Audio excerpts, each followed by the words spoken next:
En el libro de Ezequiel capítulo 44 y el pasuk 23 nos trae un mandamiento que le fue dado a los levitas. El Eterno a Ezequiel desde el capítulo 40 le comienza a mostrar todo lo que es el Beit HaMikdash, todo lo que es el templo. Ya en este capítulo 44 le comienza a hablar de los deberes de los levitas, de los kohanim, de los ministros. Y le da una palabra a los levitas, a los que servían en el templo, en el Beit HaMikdash, y le dice: enseñarán a mi pueblo a distinguir lo sagrado de lo profano, y le harán saber, o le enseñarán la diferencia entre lo puro y lo impuro. Las personas erróneamente piensan que discernimiento es saber distinguir entre lo falso de lo verdadero. Y ese concepto es totalmente errado. Discernimiento no es saber distinguir entre lo falso y lo verdadero. Eso cualquier persona lo sabe hacer. Por naturaleza una persona sabe distinguir entre lo bueno de lo malo. La persona lo sabe por naturaleza. El verdadero discernimiento es discernir entre lo verdadero y lo aparentemente verdadero. Ahí sí está el verdadero discernimiento. Entre lo que parece verdadero, pero que es falso. Ahí sí se necesita discernimiento. Las mitzvot tienen una dualidad. Las mitzvot, los mandamientos tienen una dualidad. ¿Qué es? La forma, la figura, la estructura del mandamiento, pero está también lo interior y lo que significa ese mandamiento. Está lo que tenemos que llevar a cabo, qué es lo que se hace, pero también está el sentimiento del corazón y qué es lo que estamos haciendo con el mandamiento. Está la parte del mandamiento que es la práctica del mandamiento en sí. Y está la parte emocional y espiritual de la misma. Entonces está en el mandamiento lo que se hace con el mandamiento, lo que se realiza con el mandamiento, pero también esa cabana, esa intención que nosotros le colocamos para realizar el mandamiento. Las dos partes del mandamiento. Y una sin la otra queda incompleta.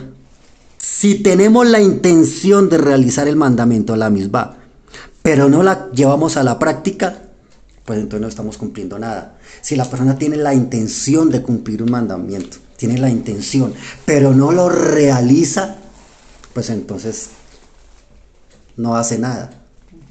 Ahora, también está la parte de que la persona realiza el mandamiento, pero no lo hace con la intención correcta, pues entonces también le da la misma. Tiene que llevar las dos partes. Llevar el mandamiento y hacerlo correcto como dice la Torá, pero también tener la intención, el sentimiento del corazón de realizarlo con un corazón puro, para que sea aceptado por el Creador. Amén. Un ejemplo, el Shabbat. El Shabbat están las dos partes, que es el recordar. En el recordar hacemos el Kiddush, hacemos el Kabbalah Shabbat, y está el cuidar, que el cuidar es cesar de toda labor. Una cosa es recordar la obra de la creación, que lo dice Shemot 28, recordar la obra de la creación, dice recuerda el Shabbat. Entonces recordamos la obra de la creación y quién es el creador, ahí lo estamos recordando. Pero también está en la parte de Devarim capítulo 5 y el pasuk 12, que se nos ordena guardar o cuidar, o sea, ¿qué se hace? ¿Qué se hace con el mandamiento? Y que es cesar toda labor. Entonces están las dos partes, la parte sentimental, la parte emocional, la parte espiritual, la parte de la intención, en la cual yo recuerdo la obra de la creación y quién es el creador. Amén. Pero también está la parte de la práctica, que se hace con el mandamiento, que es cesar de toda labor. Entonces están las dos partes del mandamiento, las dos dualidades. Juntas cosas, juntas cosas en todo mandamiento es importante. Está la parte del Señor que es el recato. Eso es tanto para hombre, para mujer, siempre se dice más que para la mujer, pero eso también, eso va para ambos. Solo que para la mujer se le exige muchísimo más en la parte física. Pero entonces una persona puede tener igualmente, tener la intención de hacer lo correcto. Entonces entonces ya tiene el sentimiento de cumplir la misbah. Pero entonces ahora le falta llevarlo a la práctica. Y una sin la otra pues está incompleta. Si solo tenemos la intención de la misbah, si solo tenemos la intención, tenemos el deseo de cumplir el mandamiento, pero no lo cumplimos, no lo llevamos a la práctica, pues entonces no se está haciendo absolutamente nada. Es necesario llevarlo a la práctica y es necesario comenzar a dar pasos de fe. Si hay un mandamiento que me dice la Torá, todos los mandamientos que me dice la Torá, entonces yo tengo que comenzar a dar pasos de fe para esa intención que yo tengo de cumplir esa misbah se lleve a la práctica y cumplir el mandamiento, y así cumplo la Torá. O si no, la Torá en nuestra vida va a ser incompleta. Hace casi 2200 años aproximadamente, a la mitad del segundo templo, el imperio que dominaba el mundo de ese entonces, o la gran parte del mundo, era el imperio griego, que conquistó todo el Mediterráneo, Siria, Israel, Egipto. Y los imperios, Carlomagno, Napoleón, siempre conquistaban con la intención de ¿qué? Con la intención de poder, de dinero, o de subyugar a los otros pueblos para esclavizarlos e imponerles impuestos, hacerlos siervos, colocarles impuestos. Entonces ganar poder político, poder económico, y así expandían su imperio. Pero los griegos no solo conquistaban por poder económico para su imperio, sino aparte de que imponían a los pueblos, los subyugaban y les imponían impuestos, lo que hacían los griegos era que ellos exportaban su cultura e imponían su pensamiento político, cultural y religioso. Entonces, cuando el imperio griego iba a conquistar o a subyugar un pueblo, no solamente lo hacían por poder político o por imponerles impuestos a los otros pueblos, sino lo hacían era para exportar su cultura, su religión, su forma de pensamiento. Ajá. Ese era el imperio griego, y así se diferenciaba de los demás imperios o de los demás conquistadores. Ellos lo que querían era que helenizar a todo el mundo, conquistar con su filosofía a todos los pueblos conquistados. Cuando los griegos llegaron a la tierra de Israel, se encontraron con un pueblo totalmente diferente. Ellos llegaron a otros pueblos y ellos exportaron su filosofía, ellos exportaron las olimpiadas, el fisiculturismo, el culto al cuerpo, y en esas naciones sí lo lograron. Ellos lograron convertir esos pueblos a su forma de pensamiento, y esto se llama helenizar. Pero cuando ellos llegaron al pueblo de Israel, se encontraron con un pueblo totalmente diferente a los demás pueblos a los cuales ellos habían conquistado. Porque la gran mayoría, el 90 y pico % del pueblo judío se resistió a ser conquistados. Fueron conquistados en la parte militar, pero en la parte religiosa y social, o sea, el pensamiento judío, no lo lograron.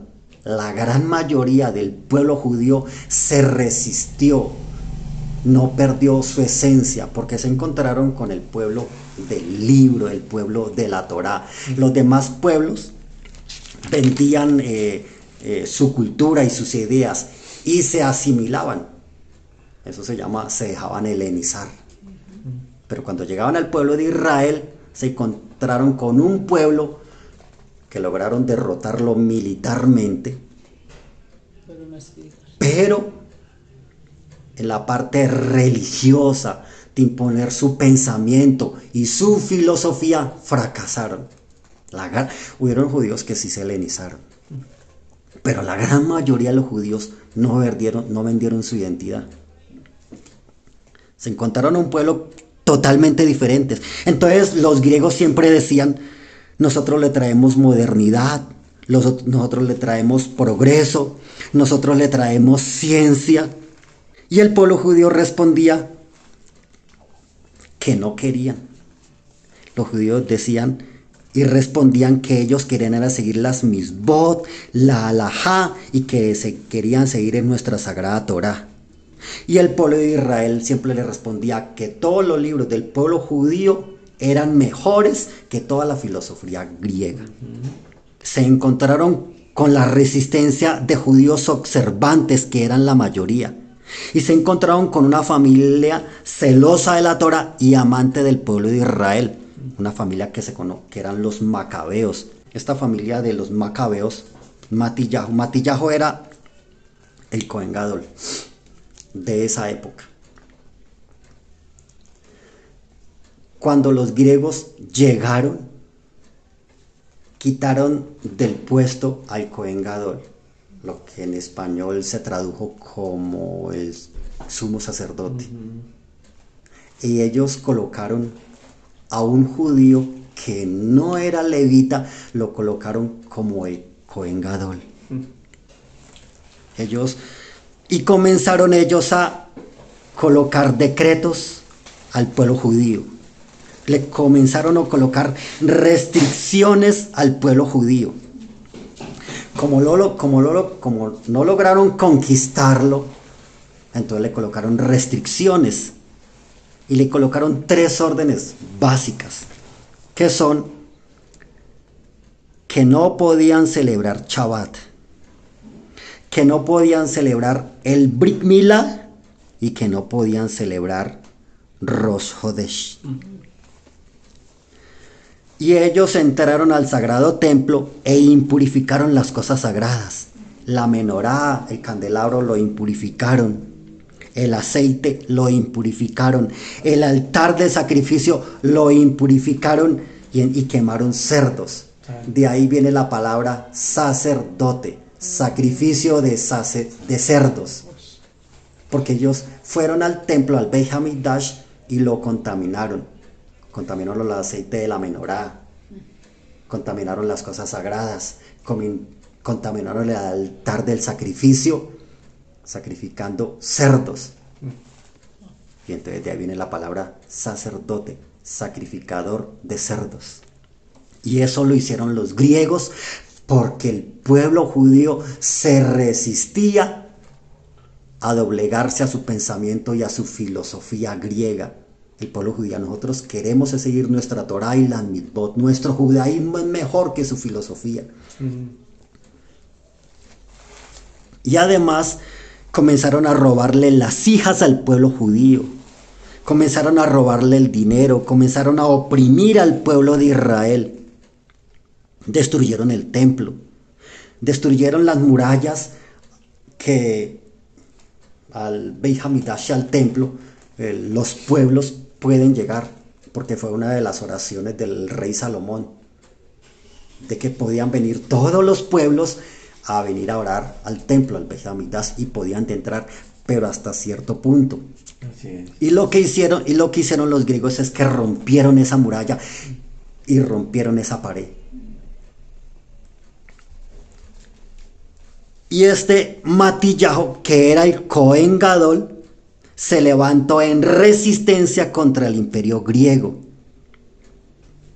¿Por qué? Porque él había sido depuesto del cargo de Cohen Gadol. Un judío en el helenizado, un judío que se asimiló, fue el que ocupó el lugar de Cohen Gadol puesto por los griegos. Y este Matillahu, de ahí viene toda la historia de los macabeos, que se pueden leer en las Biblias. Hay Biblias que tienen la historia de los macabeos. Ahí está esta historia que estoy contando.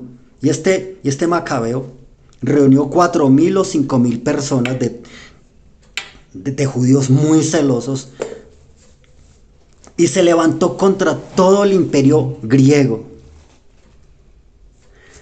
Y esto es un milagro, porque el imperio griego eran miles y miles y miles y miles de soldados, cientos de miles de soldados, más solo un pequeño puñado de judíos celosos por la Torá y amantes del pueblo de Israel se levantó contra todo este imperio griego. Y estos judíos celosos, en cabeza de Matillahu, que no querían ser helenizados, se levantaron en guerra contra el imperio griego y en 4 o 5 años lograron recuperar Israel. Y los griegos, al ver la resistencia, se fueron de Israel. E Israel fue independiente unos 200 años más, hasta que llegó el imperio romano. Entonces hasta aquí vamos, de que en un recuento de que llegó el imperio griego a someter al pueblo de Israel, lo sometieron militarmente, quisieron helenizar el pueblo de Israel se resistió, se levantó una familia de los macabeos, Matillahu, el Cohen Gadol, que había sido depuesto de su cargo, se levantó en guerra con unos 4.000, 5.000 judíos, y en 4 o 5 años también en guerra contra el ejército griego lograron recuperar Israel, recuperar el templo y expulsar a los griegos, porque ellos dijeron: con esta gente no podemos, esta gente no vende su conciencia, no se vende, y se fueron. Y la tierra de Israel fue independiente unos 200 años más, hasta que llegó otro imperio, que fue el imperio romano, pero esto es otra historia. Y el milagro más sorprendente es que un pequeño grupo de judíos ganaron una guerra contra todo un imperio. Cuando entraron al sagrado templo, ya Matillahu y los levitas, y fueron a prender la menorá o el candelabro, no había aceite, y hacer aceite duraba una semana. Pero encontraron un jarrón kosher lleno de aceite puro, que no había sido impurificado o contaminado por los griegos. El Eterno había escondido ese jarrón de aceite, y los griegos no lo contaminaron, no lograron impurificarlo. Y este jarrón tenía el sello del Cohen Gadol, y ese sello no fue alterado, por eso era un aceite kosher, pero solamente un jarrón. Ese aceite solamente alcanzaba para un día, para un solo día. Pero sucedió un milagro. Sucedió que en vez de durar un día, duró 8 días. Y de ahí viene Hanukkah, las luminarias. Y es que el aceite milagrosamente se multiplicó, y por eso se celebra Hanukkah, 8 días. Porque los 8 días que se duraba en volver a hacer aceite, fue lo que con un solo jarrón el aceite se multiplicó y duró los 8 días. Por eso Hanukkah, que es la fiesta de las luminarias, se celebra 8 días. De ahí viene la fiesta de las luminarias o la fiesta de Hanukkah. Pero ¿cuál es la victoria acá? ¿Cuál es la victoria acá? que los griegos no lograron robar la esencia del pueblo judío, que no lograron helenizar o imponer su mitología, como lo habían logrado con los demás pueblos. Con los demás pueblos sí habían logrado imponer su filosofía, el culto al cuerpo, pero con el pueblo de Israel fracasaron, porque el pueblo de Israel, en lugar de pensar en el culto al cuerpo, el pueblo de Israel lo que hace es elevar su neshama, lo interior. Y se encontraron con un pueblo resistente que no les copiaba la idea del culto al cuerpo. De ahí viene las olimpiadas, de ahí viene el fisiculturismo de los griegos. Y el pueblo de Israel no les copió esa idea. Con el pueblo de Israel fracasaron. Y esa fue la gran victoria.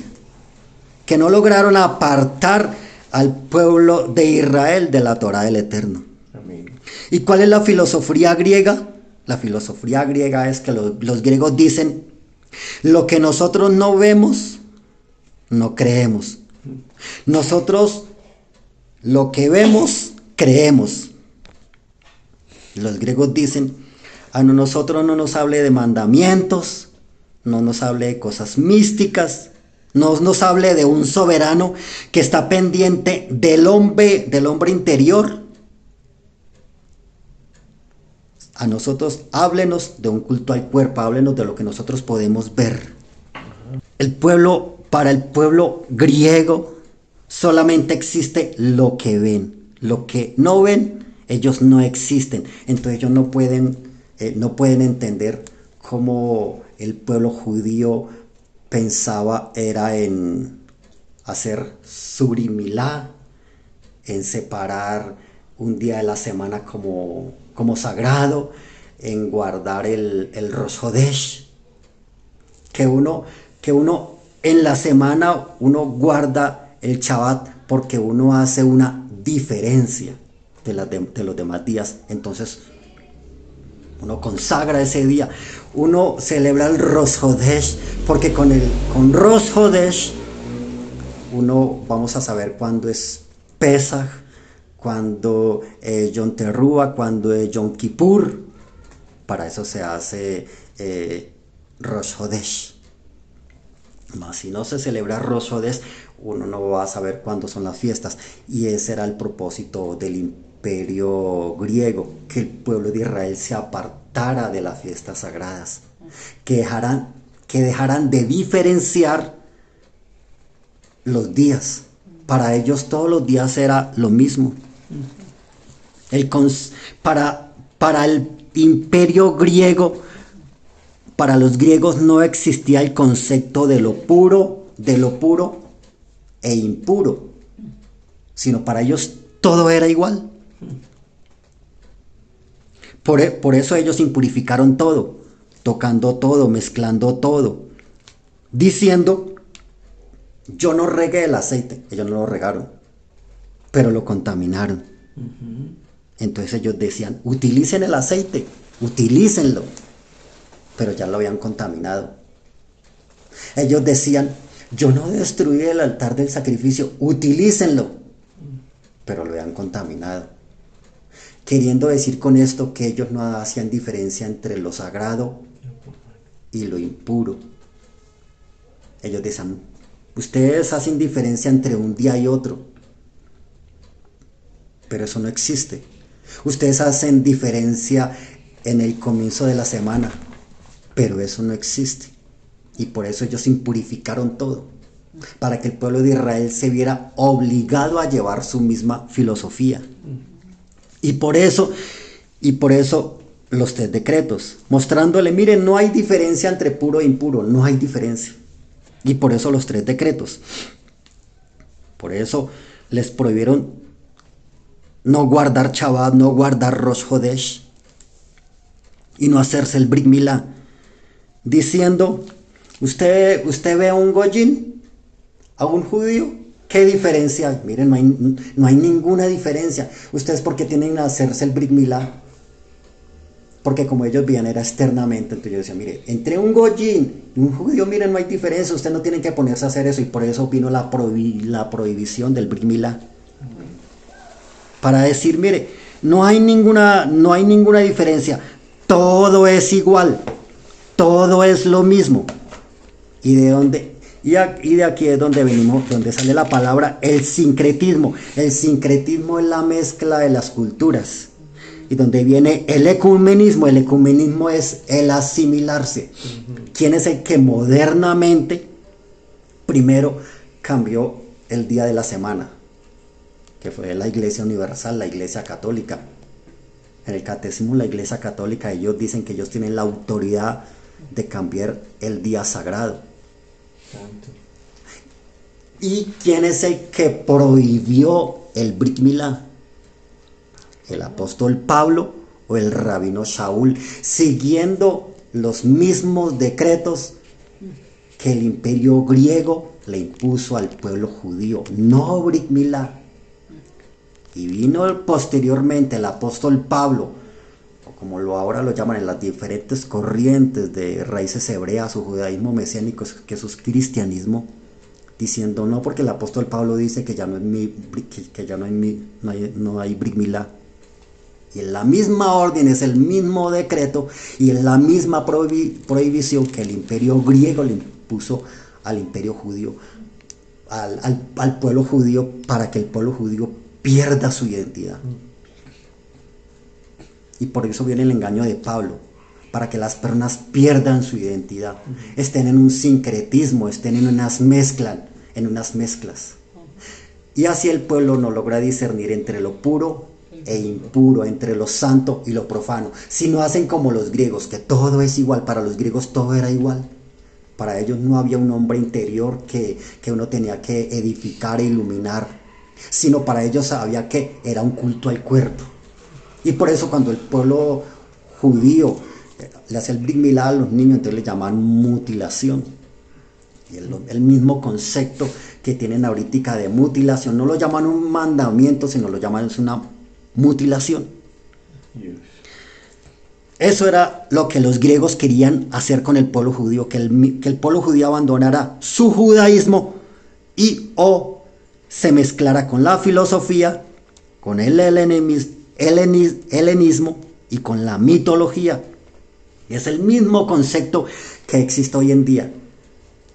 ¿Qué le decía al pueblo, el imperio griego, al pueblo judío? Ustedes pueden seguir estudiando su Torá, pero no les hace daño un poco de nuestra filosofía, no les hace daño un poco de nuestro modernismo. Somos más inteligentes que ustedes, no les hace daño los grandes pensamientos de nuestros filósofos. Enseñen su Torá, pero también con esto. Y el pueblo judío dijo que no el sincretismo. Ahoritica, en raíces hebreas, judaísmo mesiánico, que es cristianismo, mucho judaísmo que se llaman nexaritas. Este es el mismo concepto, que se han dejado helenizar, que lograron que la mitología griega se impregnara en ellos. Y enseñan los mismos decretos, que uno es el pueblo judío y otros son los Benei Noah, que unos son los mandamientos para el pueblo judío, otros para el Benei Noah, como si fuera que delante del Eterno tuviéramos diferentes niveles de hijos o de posición ante Él.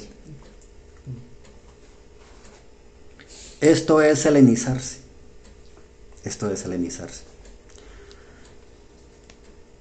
¿Cuál es la victoria de los macabeos? La victoria de los macabeos es lograr la diferencia entre lo puro y lo impuro. Había mucho aceite, porque ellos, los griegos, no lo regaron, no, lo purificaron. Pero el Cohen Gadol y los levitas sabían que eso era impuro y que no se podía utilizar. Que una misbah no se puede cumplir si algo está impuro.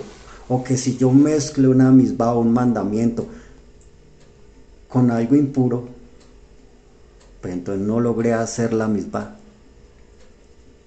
Y eso es lo que se está enseñando, de que sí debemos beber de la fuente de Jerusalén, pero un poquitico de la fuente de Roma no nos hace daño. Y la gran victoria de los macabeos en cabeza del Matillahu es decir, no, ese aceite no sirve, ese altar tampoco sirve, y hay que destruirlo, ya ese aceite no sirve, solamente que este solo jarrón de aceite kosher, entonces vamos a utilizar esto, vamos a utilizarlo. Y Hashem demostró con el milagro de la multiplicación del aceite que él hace diferencia, el creador hace diferencia entre lo puro y lo impuro. El milagro en la menorá. El milagro en la menorá es lo que celebramos en Hanukkah, el milagro del aceite. ¿Qué es el aceite? ¿Qué contiene el aceite? El aceite contiene ¿qué? Fuego. El aceite contiene fuego. El aceite prende, el aceite contiene fuego. Pero el Eterno nos enseña, el Eterno nos enseña que para Él es muy importante lo puro. Juntos aceites habían servido para hacer fuego. Pero no todo el aceite servía para hacer un fuego sagrado. ¿Sí me están siguiendo acá? Sí. Ahora, el pueblo de Israel sabía que no podía mezclar lo puro con lo impuro. ¿Y qué es el aceite? El aceite representa lo interior. El aceite representa lo interior. El aceite, ¿de dónde viene? El aceite viene de la oliva o de la aceituna, que son unas pepas o son unas semillas que se machacan o se aplastan, se oprimen para sacar de su interior el aceite. Y de ese aceite, con la mecha adentro, entonces se crea un fuego. Y ese fuego, ¿dónde estaba? En el interior. ¿Dónde estaba el aceite? El aceite estaba dentro de la oliva, dentro de la aceituna, estaba ahí adentro. De hecho, para hacer un frasco de aceite se necesitan muchas aceitunas, muchas olivas. Se machacan y de adentro de esa pepita es que se saca el aceite. Y luego con un pabilo se forma fuego. Y eso significa que el fuego está dentro del interior del aceite. Y eso era lo que los griegos desconocían, lo interior. Y es lo que el pueblo de Israel nosotros cultivamos, es nuestro interior.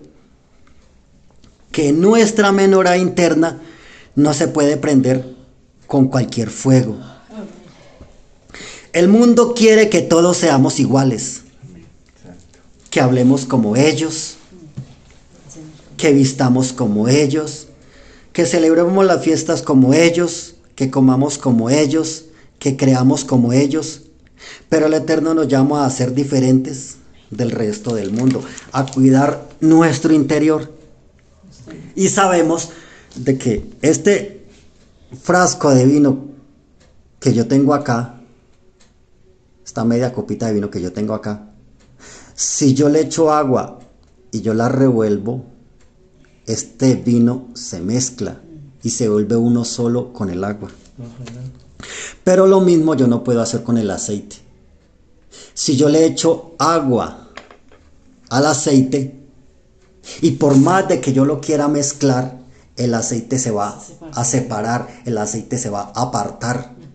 Y eso es lo mismo que hace una persona que discierne entre lo puro y lo no impuro, entre lo sagrado y lo que no es sagrado, que se aparta. Así como el aceite se aparta del agua, Las personas puras se apartan, se alejan. ¿Y eso cómo se llama? Consagración. Porque el aceite no se mezcla. Podemos mezclar los diferentes líquidos, pero con el aceite no lo podemos hacer. Y si nosotros nos mezclamos con el mundo, entonces ya no hay diferencia. Entonces nosotros ya no podemos exigir. Si nosotros nos mezclamos con el mundo, entonces no va a haber ninguna diferencia. Entonces uno, ¿con qué autoridad moral y espiritual yo voy a exigir que la otra persona sea diferente si yo me mezclé? El pueblo de Israel no se mezcló, no dejó que lo impurificaran, aunque le impusieron decretos, aunque lo robaban, los castigaban, los oprimían, pero no vendieron su identidad. Y si yo vendo mi identidad y le digo a las otras personas, guarden Torah, y el otro me dice, pero usted ¿qué me viene a hablar si usted mezcla Torah con Biblia? Mashiach con el apóstol Pablo, con el rabino Shaul, Yehoshua de Nazará con Jesucristo. ¿Usted qué me viene a hablar a mí? Si usted tiene toda una mezcla ahí, ¿qué me va a exigir a mí pureza y santidad? Si usted tiene toda una mezcla ahí, ¿qué me va a exigir a mí que sea diferente? Usted no es judío, usted es un falso, usted es un griego. Y hay mucha gente así, las mezclas, el sincretismo, el ecumenismo. Y es lo que los griegos venden y lo hicieron muy bien a través del Nuevo Testamento y del apóstol Pablo, el rabino Shaul, que siguen vendiendo la misma idea que vendió y que impuso el imperio griego al pueblo de Israel. Usted que me viene a andar, que me viene a hablar de Kedushá, si usted habla como yo hablo, si usted no es diferente a como yo me he visto, usted no tiene Zeniut. Entonces, usted no tiene Zeniut, ¿usted qué me viene a hablar a mí? No hay ninguna diferencia entre usted y yo. ¿Qué me viene a hablar a mí? Usted no observa Shabbat, no guarda Shabbat, no guarda la Lashon HaKodesh.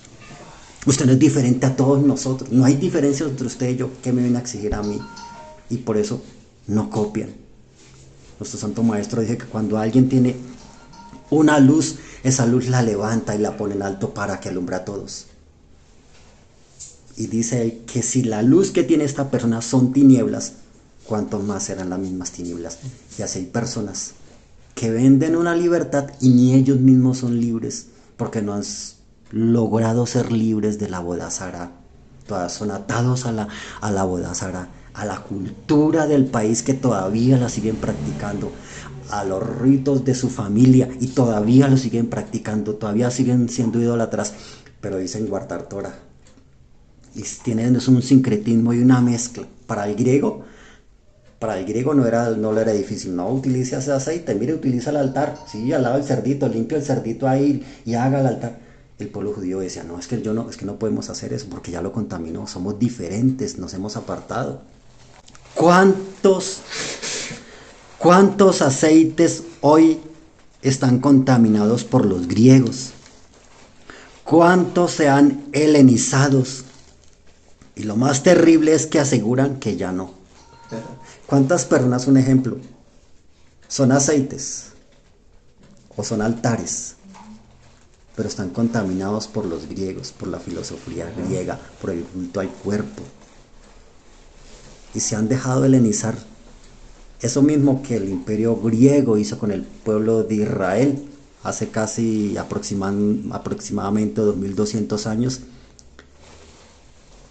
Es lo que actualmente, con toda su mitología y filosofía,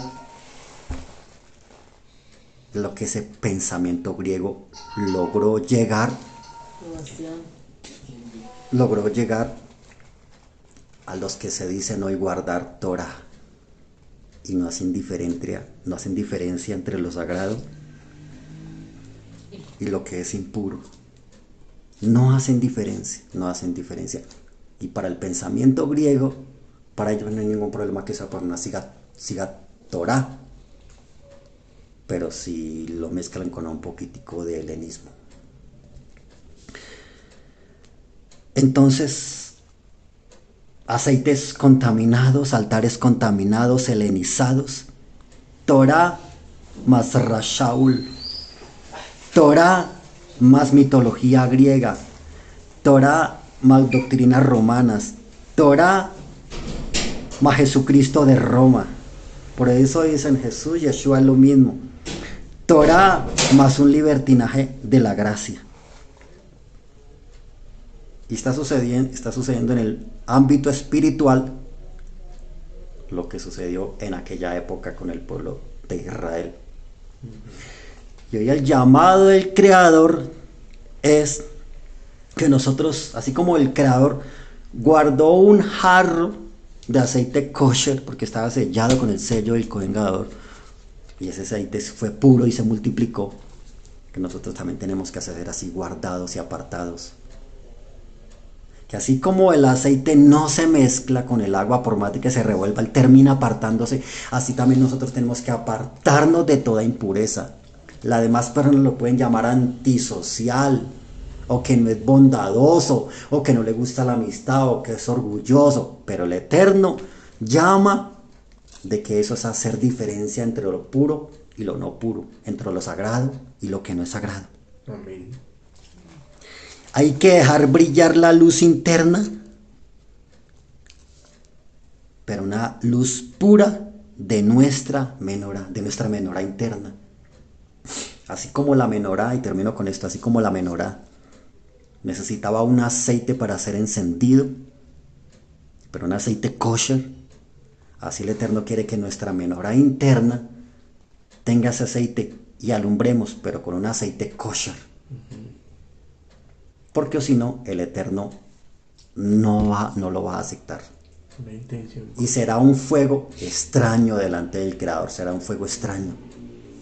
Y termino con el paso de Ezequiel con el que comencé al principio, Ezequiel 44, 23. Enseñarán a mi pueblo a distinguir lo sagrado de lo profano y le harán saber la diferencia entre lo puro y lo impuro.